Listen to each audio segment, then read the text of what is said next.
Hello and welcome back to the QT Office video tutorials. This video tutorial is going to cover how to import and update your Mary Kay customers from Mary Kay InTouch. This video is covering the new version of the customers on InTouch. If you still have the old version of InTouch, please watch the other video. You'll know that you have the old version of InTouch if your layout on your screen looks different from this video about halfway through. So let's go ahead and get started importing your customers. And also, if you're new, you've probably never had access to the old version, so don't worry about that. Right now we're on QT Office's home page. Your name will show up here in the left hand corner. Ours just says test account because this is one of our test accounts. We're going to go to the customer tab located here in the gray bar. And after this tab finishes loading, we're going to go to the import customer sub-tab in the pink bar here.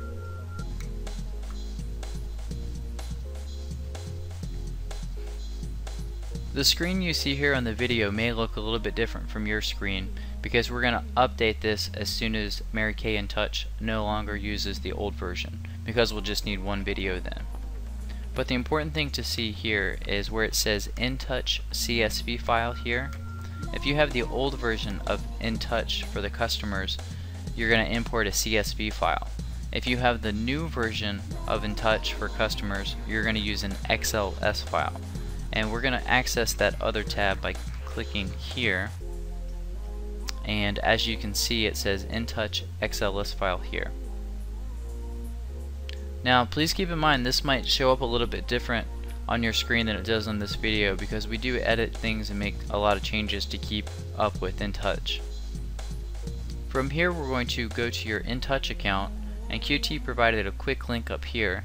If you click this InTouch logo, you'll be taken to another tab, but this tab will stay up.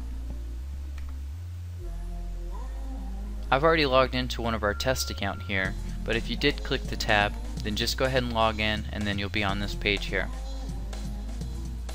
We're going to start off by going to Business Tools here in the gray bar, follow the drop down to My Customers, and then we're going to go to Customer Reports.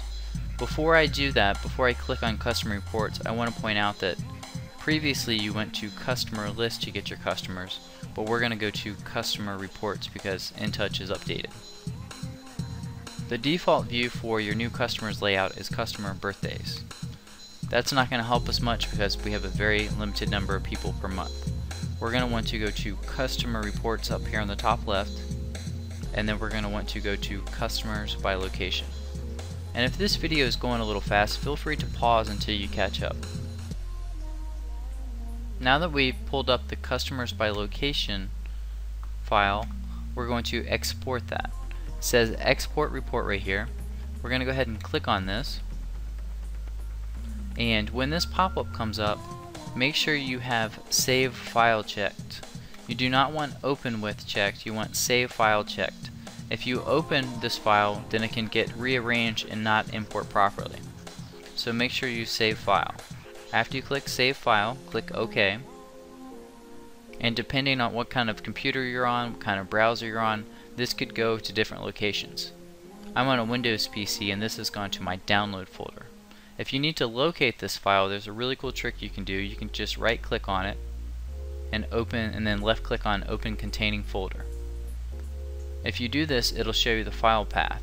It says it's on the C drive, under the user folder, under the QT inventory folder, and finally under the downloads folder.